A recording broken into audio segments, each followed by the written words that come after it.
I'm Debbie Georgatos. Welcome to my show, America, Can We Talk? Today, we're going to talk about Bernie built the New York City riots, the Democrats' Bernie panic in Iowa and more, Bernie's scary communism, and the State of the Union sweet spot, working families. And I'll tell you why these stories matter to you. Stay tuned.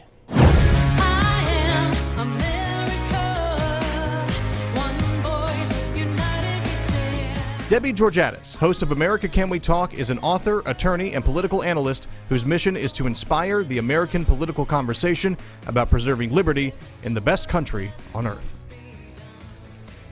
Hello again, and welcome to America Can We Talk? I'm Debbie Georgatos, and welcome to today's First Five.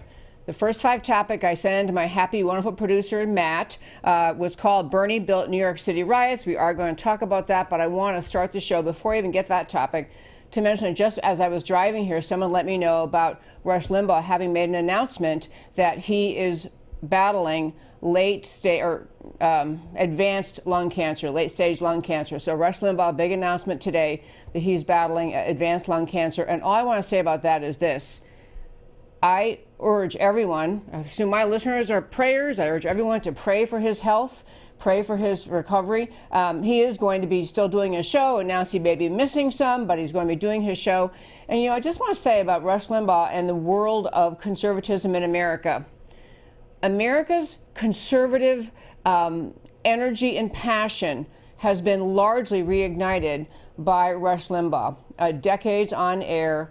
And what is so wonderful about him is his ability to take complex things that for most Americans, they just don't pay attention to, or they don't really think they understand, or they assume these decisions and policies have to be left to the wizards in Wall Street or the wizards in Washington, and they can't understand them. He has for decades taken very complex ideas and made them understandable to the common Joe, and therefore made the common American think like they do have a place in the American political conversation. They do call into his show and say, hey, I never knew about this before. I never understood this before, but thank you so much for explaining it. So just prayers for his complete recovery. Rush Limbaugh, just an American legend in talk radio, and really largely responsible for the growth, not just in the understanding of conservatism in this country, but the ability to engage in the conversation on a national level was really reignited by his talk show. But I want to turn to my real first five today, what I had planned ahead of that news, about Bernie building the New York City riots. If you didn't know, in the subway system in New York City, over last Friday was January 31st, and the people who orchestrated it called the J31 riots for January 31st. I had a clip of one of the organizers who put it out in a tweet, bravely hiding behind with masked faces, the speaker and two others, urging people to join J31, to be part of the riots. There were riots at the New York City subway stations and train stations. I am not talking about peacefully standing there holding up signs, making a demand. I'm talking about disruptive, loud riots, destruction of property, pouring glue onto the turnstile, the little thing that reads your card. So if you purchased a card ahead of time, you can get into the subway stations. And so this was a massive, disruptive, windows broken, property damaged, loud, taunting. And the reason I didn't want to play the tweet that these cowards did is because it's so laden with the F word that it just distracts from what the points I want to make about it. But let me just tell you why they're doing this. When you hear the level of anger in their tweets, in their statements, you would think they were protesting, segregation in America or protesting slavery. They are on the march in New York City with this J31 rally to demand no one should have to pay to ride on the New York City subway. It has to be free. Transportation, in their view, as they said, transportation should be free. They have a right to free transportation. They want no more metropolitan police officers in the subway system. No more police officers who are down there making sure that people don't jump the turnstiles or engage in violence or engage in crime. They're saying no free transportation for everyone, no more police officers, no metropolitan officers down there. And they're accusing the Metropolitan Transportation Authority of singling out people because of their skin color and arresting them or giving them the fines they get for jumping the turnstiles or failing to pay for their ride. So this is, and I want to just read you some of the quotes from some of the protesters. 80 to 100, so they started out at the Grand Central Terminal. Many people have been there, a huge, huge station. Grand Central started out, their chant was F, only they said the word, F the police, chanted at Grand Central, then how do you spell racist, NYPD. Then they went from Grand Central Station down to the 42nd Street, headed down 42nd Street toward the Bryant Park subway stop. Some of them stormed that even though the police were trying to stop them. Then on to the 6th Avenue and West 42nd Street subway station. So here are some of the quotes. "We're for the right to free transit," said Esther Sanchez, 23 of Brooklyn. "The cops are in the subway." This is their new expression. The cops are in the subway to criminalize poverty. They're saying if you get arrested because you jumped the turnstile, won't pay the $2.75 it costs to ride the subway, that you must be poor, and therefore if you're arrested for not paying your fee, that cops are criminalizing poverty. They target black and brown bodies. Another protester, transit is a right. The protester, Ian Evans, 22, "We need to get to work." That's his reason why transportation has to be free, because he needs to get to work. We need to be able to get to school. So they had all these riots, protests, property damage, very foul-mouthed language sprayed onto the, spray painted onto the walls of the subways, F the police. Their big slogan for that day was FTP, which is F the police, plus they say it also stands for free the people. But the larger point I want to make it and tie it into Bernie Sanders' campaign. The organizers behind this, first of all, you got to know there's Soros money somewhere behind this, but the organizers behind this are pushing the argument that and pushing the mission that protests like this, they are designed to, their goal is to become ungovernable. That's what they say. If you like this story I'm talking about, you want to read about it, you can go to our website, americacanwetalk.org. On the homepage, under list of links, you can look up the story. This is their language. You must become ungovernable. They actually maps up. This was a huge organized protest. Maps up describing New York City as an area of occupation, they're referring to the government of our country as the area of occupation, and where they are engaging in this violence and obviously interfering with hardworking, tax-paying, law-abiding Americans who need to ride the subway to go to work or to school and can't get on because they are blocked by the protesters. But the protesters call their actions, they describe on a map they put out on Twitter, the theater of operations. Where they're going, the places they want to disrupt. It is their theater of operations. They have it is an 11-page, single-space, typed out memo describing all their missions, and essentially is to undermine capitalism. In fact, there's a tweet they had out I sent to Matt, the wonderful producer. We can show you this tweet. It was a picture taken of one of the protests at the New York City subway. Kill capitalism. Kill capitalism. As I say, every other little video I looked at to possibly play for you is so laden with F-bombs that it just is not appropriate for this show where we actually intelligently discuss the ideas. So New York City protesters, and they literally are pushing the idea they're living under occupation. Capitalism is evil. It must be ended. They have the right to be given free transportation. Just take one moment. The argument or the point made years ago in the slogan, there is no such thing as a free lunch. When they say they want free transportation, they're saying that the cost of building the subway, keeping the subway clean, keeping it policed, operating safely, doing maintenance on the subways and everything that must be done on the turnstiles, all of that costs money, but they're entitled to use all of it for free. So they're saying that the hardworking, law-abiding taxpayers must continue to fund this transportation system so they have the right to have it be free to them.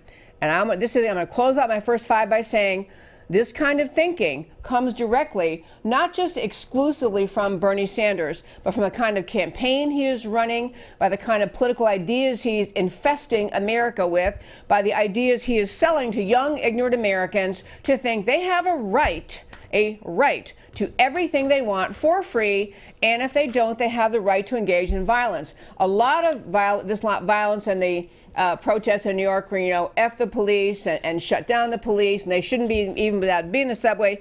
You might want, they also talk about the right of people to sleep in the subways. They are protesting the Metropolitan Transportation Authority for, rousing people who are just making the subways their home, saying, a subway is designed here to be a transportation system for people to use in our city. I get around, and I really am closing out the first 5 at this point to say this.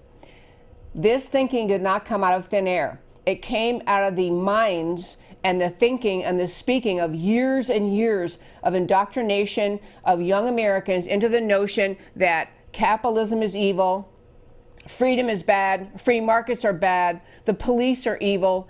All of those arguments coming from the American left, and they really are culminating in the campaign this time in 2020 of Bernie Sanders to become president of this country, and that is what we'll turn to talk about next. So we have, my friends, and we have the Iowa caucuses starting tonight. And by the way, if you don't know how these Iowa caucuses work, it is just truly, it's almost entertainment. It's a, I will tell you, here in the great state of Texas, where I live, I've been an election judge, I've been a poll watcher, I know all the rules. You cannot even enter on primary voting day or in the general election. You can't walk in with a t-shirt on or a hat or anything with a political message. You can't walk in to the polling area where everyone goes to vote with a t-shirt that says, Trump 2020 or, keep America great. You can't do that. You cannot, inside the polling area, you can't engage in politics. In Iowa, it's a whole different thing in the Iowa caucuses. So basically tonight in Iowa, starting at 7 p.m. Iowa time, which is Central Time, people gather in their precincts and they have caucuses. So people gather and they talk. There's an open engagement in the political bantering. Yeah, I'm for Klobuchar. No, I'm for Sanders. I'm for Biden. They talk about it. Then they get people divided up in groups by signs. So someone who likes Bernie Sanders will be standing by a Bernie Sanders sign, and he's got his little crowd around him. All the other candidates in the Democrat presidential primary have their candidates, their sign, and their supporters around their candidate's name. And then whoever has, I think it's 15%, if you don't make at least 15% of the people in the room, then you're out. And then the other people who are supporting whatever candidate they had will try to pluck away the supporters of the candidate who didn't get the 15% cut. So Iowa caucus is very bizarre, goes late night. We'll find out tomorrow what happens in the Iowa caucuses, but I will say this. In 5 of the last presidential races in this country, the person that won the Iowa caucus on the Democrat side won the presidency, won the nomination.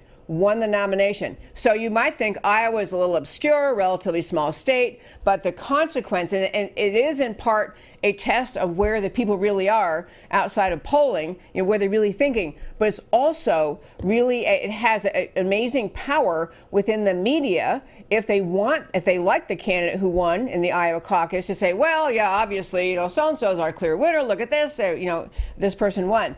Well, there is panic in the Democrat Party, nothing short of pure panic about the idea that Bernie Sanders appears to be headed for easily winning the Iowa caucus. And I got to tell you, folks, I find it, it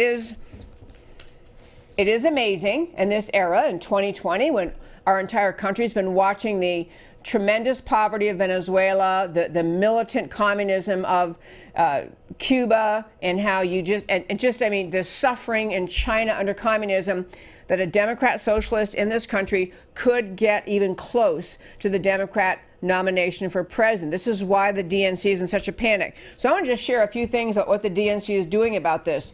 They're not taking this campaign sitting down. They are putting money in, and they're putting all sorts of twists in the Democrat primary. to get to the point of trying to force Bernie Sanders out. We're going to talk in the next segment about how really communist Bernie Sanders is, but right now I just want to talk about what's happening in Iowa within the Democrat Party. Number one, they have two mega billionaires running in this primary, one being Bloomberg, former New York City Mayor Michael Bloomberg, and the other being Tom Steyer, who's this guy who made his billions being a developing, using coal, using natural gas, using the fossil fuels that he now so despises. So he made his money on that. He could just send it in if he feels so guilty, but instead he's running on some radical leftist environmental thing. But understand how much money these people have spent. Former New York City Mayor Bloomberg and businessman Steyer, in the last quarter of 2019, just the last quarter, 3 months, 1/4 of 2019, spent a combined $340 million. $340 million, more than any of the other campaigns have in total on the Democrat side. They spent that, and so they're out there basically. They're also, another factoid, the billionaire candidates competing in this thing also gave their own campaigns so they can contribute to their own campaigns. The federal campaign finance limitations do not apply to people donating to their own campaigns. They have donated to their own campaigns, just Steyer and Bloomberg, $355 million. So they have spent $340 million on ads. They have donated to themselves $355 million, and they are just on a quest, and it's becoming clearer and clearer what their quest is. Steyer, I don't think, really thinks he could win the nomination. I think he knows he couldn't win the nomination. So he's not really thinking, I'm going to keep on putting money in and man, I'll probably win. He is trying to take the wind out of Bernie Sanders' sails, he and Bloomberg. But I want to tell you an interesting theory that was floated by Steve Bannon, who's he was briefly with the Trump campaign. He's a Trump advisor, or maybe on the edges of the Trump advisor. But he was interviewed over the weekend. And what his thought is, and I think this is really interesting, and I actually think it's very, very likely to be accurate.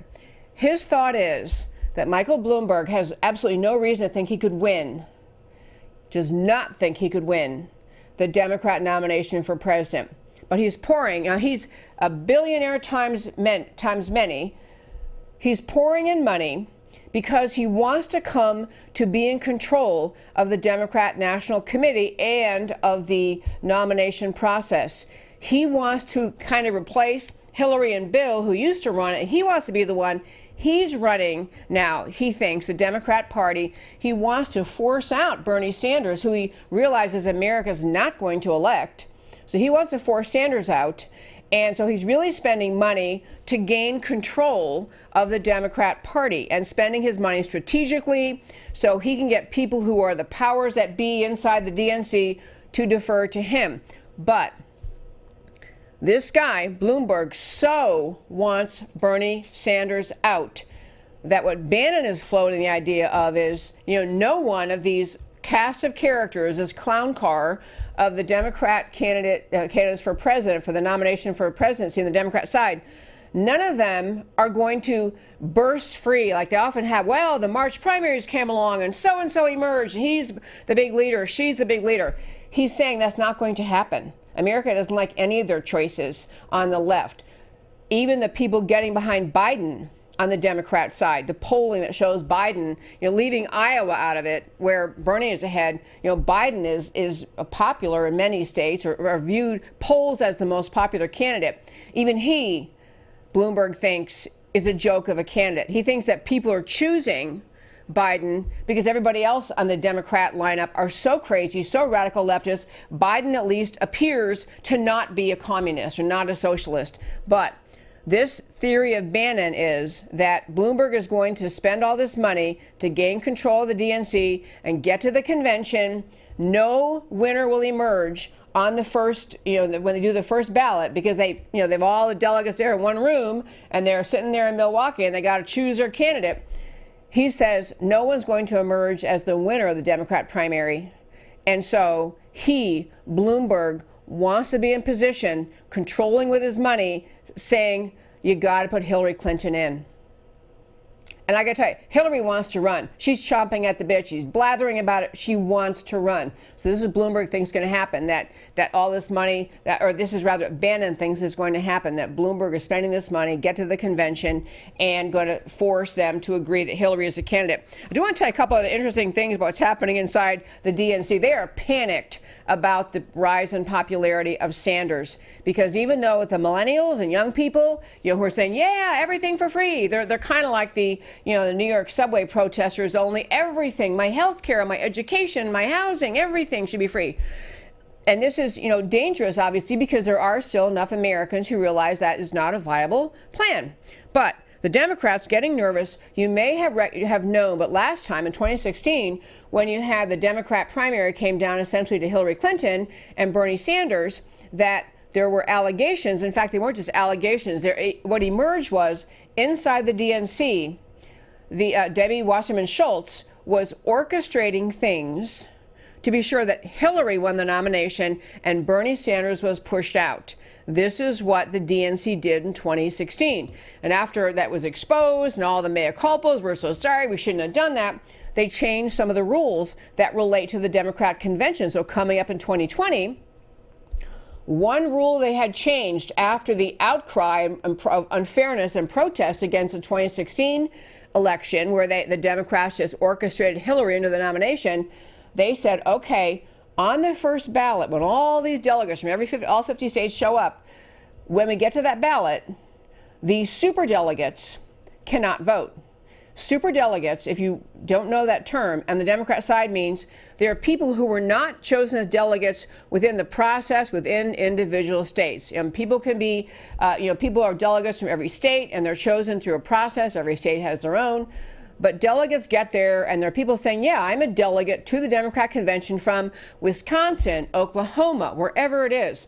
But the Democrats also have always had, because they all are forever and always the party about controlling the people, not really listening to the people, seizing that upper echelon elite ruling class to really be in charge. They had a superdelegate process, and superdelegates are appointed by the powers that be inside the Democrat Party. They're members of Congress. They are appointed by the DNC. These are people not chosen by the voters. These are people appointed by the party. So in 2016, they said, okay, during the first ballot, superdelegates cannot vote. To really have that first ballot be a measure of what the people wanted. Well, now that they're so worried about Bernie Sanders, as well they should be, because you're that worried about him, there's now rumblings inside the DNC of people saying, we might have to change our mind about that. Never mind about this idea that we're going to let the people actually choose the candidate. They're talking about dropping the rule that precludes superdelegates from voting on the first ballot. And of course, the Bernie Sanders people are very, very unhappy about this. They just think they saw the superdelegates as their enemy in 2016, the ones who could see that he's crazy and they don't want him to be president. And so they worry about these superdelegates getting the vote again, no matter how well Bernie Sanders does. Now, to be really clear, Joe Biden is ahead of Bernie Sanders in a lot of states and in the overall national poll. But there's a lot of concern about Joe Biden, about what came to light with him with respect to the Ukraine, about what seems to be his diminished capacity to speak well in public, getting confused regularly, not really sure what's happening, what state he's in, when he was, a lot of confusion. I never want to taunt that because I don't want people to suffer mental decline. I don't want to mock him, but he has no business running for president. And many people can see this about him. And so they're waiting for that to sink in to the Democrat voters. And back to Bloomberg, this is what he's worried about, is all the allegedly mainstream moderate Democrat voters, and there are millions of those. There are Democrat voters who want nothing to do with Bernie Sanders socialism, want nothing to do with Elizabeth Warren and her crazy policies. They're just kind of long-term Democrats who've always voted Democrat because they think it's the party that's nice to poor people or something, or the little guy's party. And those Democrat voters have been clinging to Biden as a voice of sanity among the candidates on the Democrat side.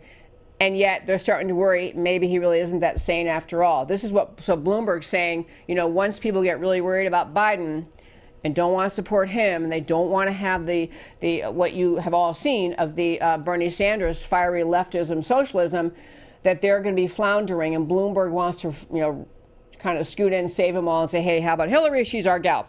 One other thing I want to mention, and actually, to be clear, Bernie Sanders' campaign is already openly complaining about this, about somehow the Democrats are orchestrating things again, changing the rules.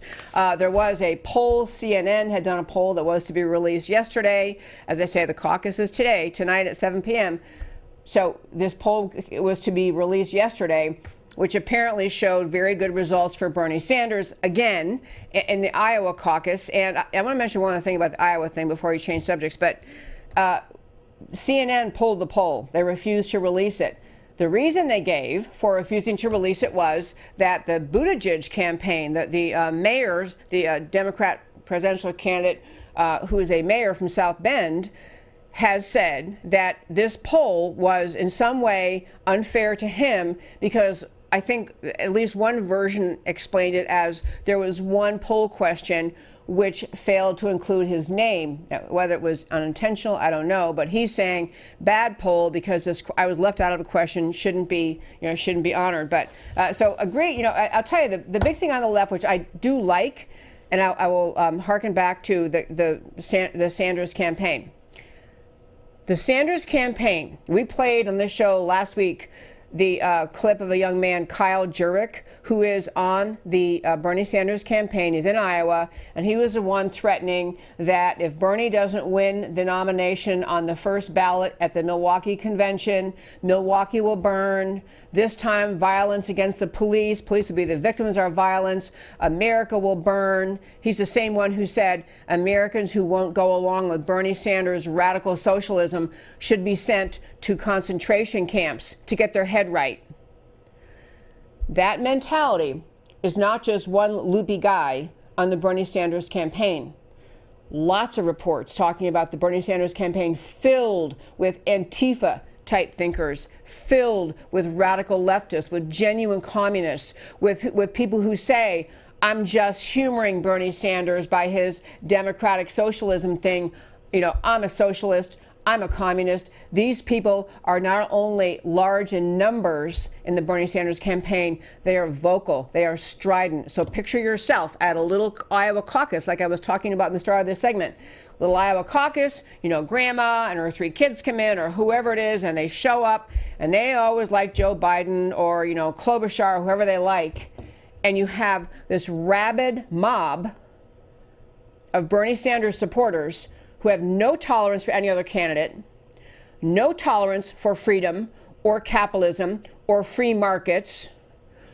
And those people are confrontational, they are belligerent, they are demanding, and they're scary. Those people inside every caucus meeting in Iowa tonight. This is among the other reasons that people in the Democrat Party are getting alarmed. Bernie has radicalized.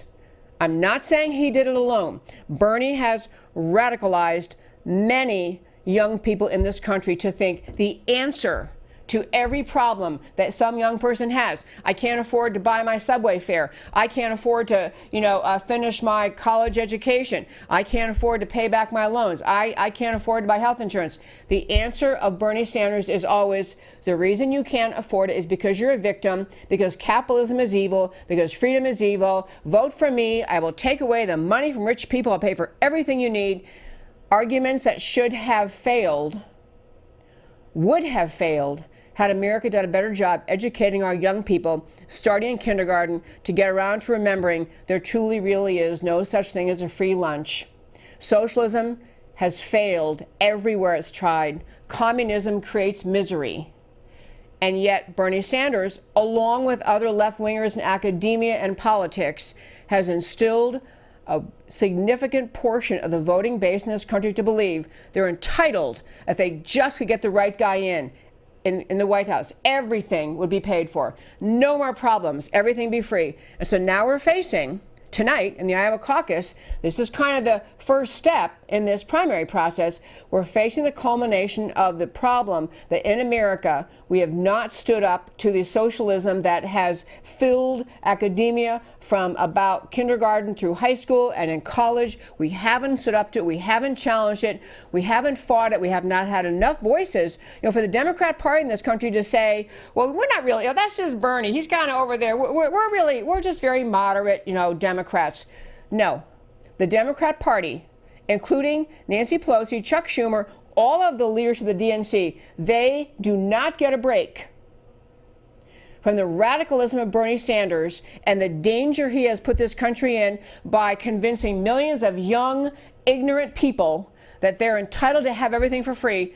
Those Democrat Party leaders, they get no break. They have no excuse for saying, well, we didn't really think Bernie Sanders was going to get anywhere, so we let him talk that way. They have cultivated and enabled the Bernie Sanders base of power to grow because they never stand up and say, Bernie, no. Even when the Squad became members of Congress, AOC and the other three first-term Democrat members of the U.S. House, they are radical, they are leftists, and there is barely a peep out of the Democrat Party leadership talking about how radical and dangerous these ladies are. So in closing this segment, I want to just say, we're watching the Iowa caucus tonight. We're going to watch and see whether any rationality remains, at least in the state of Iowa, among the Democrat voting base, or has Bernie Sanders' campaign, which regularly describes itself as a revolution, as a strong socialist campaign, has that campaign overwhelmed, mom and dad, everyday Democrat voter in Iowa, to the point that they actually think voting for Bernie Sanders, voting for socialism in America, is a viable and reasonable path forward. We'll have a lot to talk about that tomorrow. I want to hit another story about Bernie Sanders. This not as much about what's happening in Iowa, but I have talked about him numerous times in this show, but I want to paint a picture of him for you because I think it is really important to understand this is not a guy who woke up one day and said, wow, maybe socialism would be cool. This is not a guy who went to Congress and heard AOC speak and thought, yeah, this is kind of cool. This is a guy who's truly and for decades a true believer in communism, not just socialism, communism. And before I get to talking about Bernie Sanders, I'm going to play a clip that Matt the Wonderful has. President Trump was interviewed yesterday on the day of the Super Bowl by Sean Hannity, and I have a little clip ready. I want to have you play what President Trump had to say about some of the various candidates, including Bernie Sanders, in this 2020 presidential nomination cycle. I've known you for a couple of decades. This is going to be hard for you. This is called our lightning round here. All right. I'm just going to throw out a name. Whatever comes to your mind. Okay. We'll start with Joe Biden. I just think of Sleepy. I just watch him. He's sleepy, Sleepy Joe. Bernie Sanders. Well, I think he's a communist. I mean, look, I think of communism when I think of Bernie. Now, you could say socialist, but didn't he get married in Moscow? And that's wonderful. Moscow's wonderful. Might have been the honeymoon. You don't think necessarily, well, whatever, but you don't necessarily think in terms of marriage, Moscow. And it's wonderful. I'm not knocking it, but I think of Bernie sort of as a socialist, but far beyond a socialist. Elizabeth Warren. At least he's true to what he believes. That's one thing. Because you mentioned now Elizabeth Warren. She's not true to it. I call it fairy tale. Because everything's a fairy tale. That's how Pocahontas got started. Everything's a fairy tale. This woman can't tell the truth. Michael Bloomberg. Very little. I just think of little. Now he wants a box for the debates to stand on. Okay, it's okay. There's nothing wrong. You could be short. Why should he get a box to stand on, okay? He wants a box for the debates. Why should he be entitled to that? Really? Then does that mean everyone else gets a box?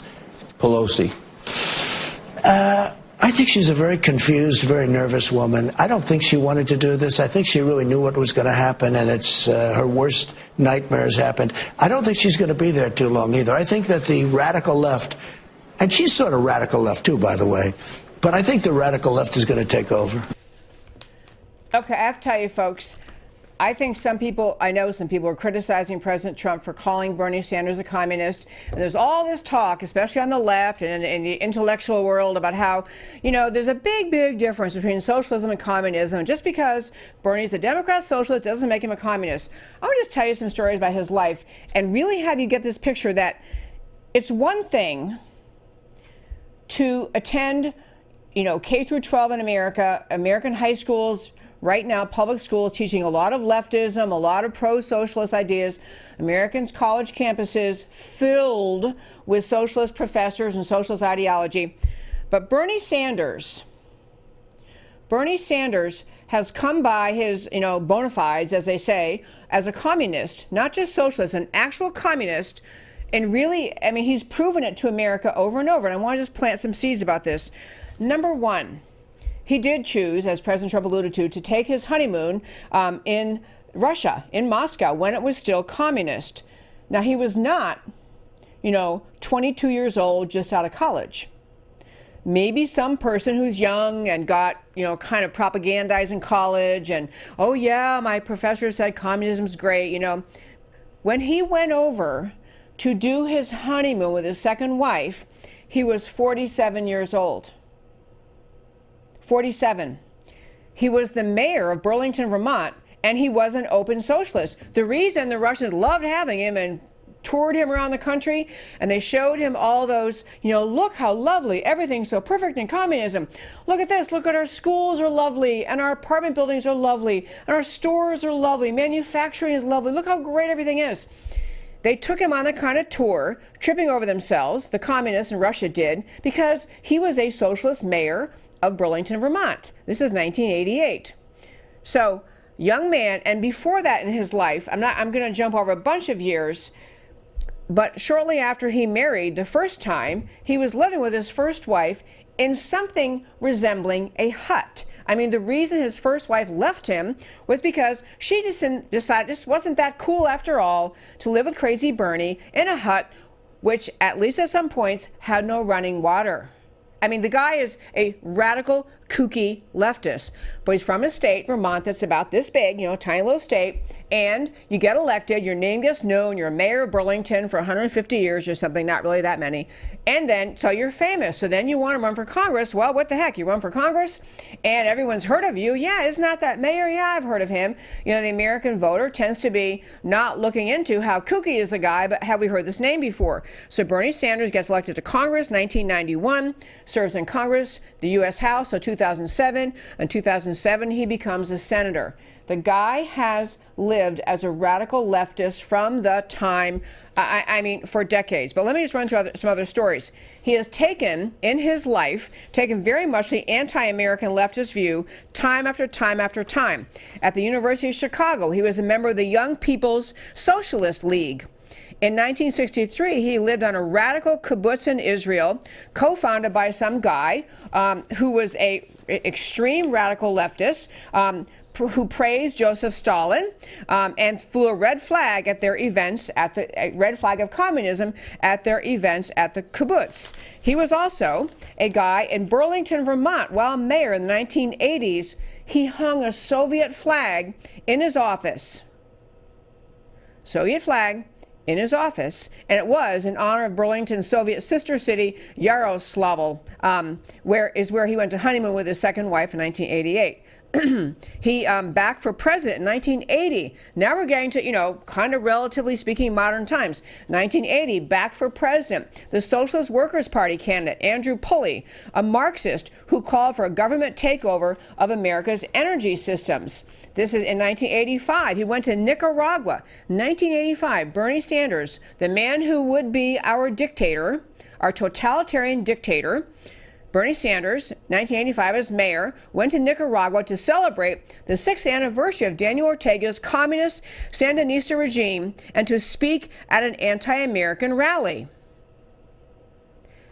He has taken the side of the enemies of America. I could list incident after incident after incident where he has sided with the leftist, the radical, the socialist. In 1989, Sanders addressed the U.S. Peace Council, a Communist Party USA front, and spoke about the triumph of Soviet power in the U.S. On top of that, when we had our precious Americans being held hostage in Iran, you likely recall this, so the hostage crisis under Jimmy Carter, you had Bernie Sanders taking the stage with groups praising the Iranian mullahs for rounding up the American embassy people who were held hostage, praising the Iranians and condemning the Americans. And, you know, I'm thinking I might write a column about this, just because I think if you put all these things together, you might say you think Bernie Sanders has cool ideas, people might like him, you know, I don't. But you don't get to say that it's unfair to call him a communist. This kind of soft socialism that he's trying to sell to us, he's trying to say to America, hey, I'm just a soft socialist, so I really just want a little bit more generous, you know, social programs. I want to help kids through college. The guy is a radical. It's fine to call him a communist. He may not be running on the Communist Party, you know, platform at this time. He may not be their candidate, but as many people know, the Communist Party of America years ago, CPUSA, said, there's really no reason for us to be running presidential candidates. We just got to side with the Democrats. People, this election in 2020, this decision between President Trump, who has brought tremendous value to America in just the 3 years he's been our president, who has righted the ship in terms of getting the federal government out of the overregulation business, who's freed up businesses to create jobs, so we have the best employment numbers in decades for everyone, including for Black Americans, for women, for Hispanic Americans, for other minorities. We have employment and freedom and an economy bustling, not because of President Trump personally, but because of the ideas he believes in, he stands up for, and he implements. Bernie Sanders is running on, this is a guy who praised Venezuela as they went down the path of socialist ruin. He's a guy who continues to praise Cuba many times in his career, praised Cuba, praised the communists, and he's actually in even remote striking distance of winning the Democrat Party's nomination for president. So, yes, I'm glad to at least know that the DNC, is deciding we got a problem here, but we Americans have to be wide awake, because even if the Democrats manage to force him out, to force Sanders out, to say, you know, Bernie, you're just too far out there, we can't go with you, even if we get him out, what happens when you have delegates who are with him, when you have backers who are with him, is he gets to play a role. He has a hand in shaping the agenda that the Democrat Party pushes as they move forward. It's not like if you just can get Bernie Sanders off the Democrat stage, we'll be back to talking rational Democrat. He has tremendous power at this time within the Democrat Party. His people are going to push his nomination, him receiving the nomination, and his life story, which I really may write a column about this, his life story would be enough to make anyone with an iota of understanding of American history and world history realize this guy should never be anywhere close to our White House. Last quick story for today. I just want to hit, President Trump is going to give the State of the Union tomorrow night, and I'll tell you that there was a pressure on him where some pundits were saying, you know, President Trump ought to say, I'm not doing the State of the Union until we get a final vote in the Republican majority Senate to fully acquit the president on this impeachment garbage. There are people saying, the impeachment was a sham, they're not going to call witnesses, they're doing closing arguments today, you know, and the vote whether or not vote to acquit is now scheduled for Wednesday. State of the Union is scheduled for tomorrow. So people are saying to President Trump, you know, you're thinking about postponing it, maybe make sure that you got acquitted. And I loved it. This was in the Sean Hannity interview, and another place he said it too, but he said, no, I'm going to go forward and do the State of the Union. What I love about him and his political instincts, they are so honed and wise and discerning. Not just his. I think he has some really good advisors also helping him figure out what America wants to hear. But this State of the Union tomorrow night is going to hone in on the idea of, he's got this phrase, which I love, relentless optimism, and he's going to be focusing on policies that help working families. The reason I think this is so brilliant is because in this election year, you will have the Democrat, whoever wins the Democrat nomination, even if it's Hillary, she's forever and a day talking about the working class, the working families, the middle class, blah, blah. This is President Trump laying out the truth, the reality that the policies he has brought to bear in America have helped the middle class, the hardworking American family more than anything the Democrats have ever offered America. We're going to turn in just a moment to why the stories we talked about today matter to you, but I want to urge you, if you want to get my weekly newsletter, email me at americacanwetalk@gmail.com or go on my website, americacanwetalk.org. On the homepage, hit subscribe. You'll get a once-weekly email from me. Comes out on Friday. Great way to catch up on the shows you might have missed. Great way to share the show. I also want to encourage you, if you're listening on social media, to help this show. It is, by the way, growing in fabulous ways. I'm very excited about it. But the idea of helping this show, if you enjoy what you hear, tell your friends, share it on social media, subscribe on YouTube, follow me on Twitter, like my page on Facebook, America Can We Talk, comment, engage in the political conversation, just like I do every day on this show. Now, we'll talk about why the stories we talked about today matter to you. And we started out today on the Bernie built the New York City riots, violence, property damage in New York City's over subway fares, $2.75. This is a product of Bernie Sanders' philosophy writ large. Every inconvenience of life, like the cost of things, is the fault of freedom and free markets. Every problem is the man, aka the establishment, corporations, Wall Street. It's always their fault. Everything would be free, and life would be simple and good if government had all the power and ordered that it be so. This is what Bernie Sanders makes people think. The solution is not freedom, hard work, patience, persistence, and American democracy. The Bernie solution is a revolution of the proletariat. This is Communism 101. Bernie Sanders is a threat to the American Republic. Dems Bernie panic in Iowa and more. Telltale signals that Bernie is opening up leads among the most eager of Democrat voters. Des Moines Register pulls a poll, that's a CNN one. DNC mulling rejiggering superdelegate rules. Bloomberg throwing millions to buy controlling influence the Democrat Party. Not a brokered convention for him, but for him to hand over to Hillary. The DNC brain trust not only does not believe Bernie Sanders can beat Trump, they believe a Bernie candidacy could lead to an epic landslide for Trump. The DNC is right to panic over Bernie's momentum. America is not a leftist country. And on Bernie's scary communism and why it matters, Bernie Sanders is not a garden variety liberal. He's a radical leftist, a communist. Honeymoon in the Soviet Union during the Cold War. Honors the Potemkin village image of the Soviet Union, that let him show lovely factories and schools and homes. Everything's wonderful here. It's all a charade, a farce, a hoax. Fights against Reagan's deployment of missiles in Europe. Sides with the mullahs in the Iranian takeover of the U.S. Embassy in '79. In the thrall with Chavez and Maduro in Venezuela. With Castro in Cuba. Has never held a private sector job in his life. Thinks of his philosophy as inciting and requiring revolution. He uses that word. Sanders versus Trump would be an election of stark choices. If well done by Trump, which is very likely, the campaign would be hugely re-edifying. Generations of Americans might be newly forced to think about freedom and its opposite.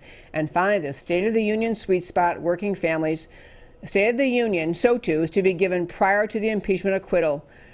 And you got to wonder why there is a battle about before the acquittal. Schumer's payback about Clinton's, that's one argument why Schumer is forcing it. Or rhino muzzle protection. People are saying maybe the rhinos in the Senate want to muzzle President Trump, and so they're going to hold it over his head. They haven't yet acquitted him. Who knows why they're doing this. But anyway, SOTU previews say the focus is on addressing the needs of working families, a.k.a. the American middle class, which is thriving under President Trump. This is Trump's very stable genius, VSG, very stable genius instinct for political winning, drawing the contrast starkly and immediately with Bernie and communism, drawing votes away from traditional Democrat constituencies. Schumer and McConnell are not outsmarting Trump. They still do not grasp his connection with the American people, which will grow after the State of the Union. And that, my friends, is America Can We Talk for today. Thank you so much for tuning in every day, Monday through Thursday, 3 p.m. Central Time, where I always talk truth about America because America matters. I'll talk to you next time.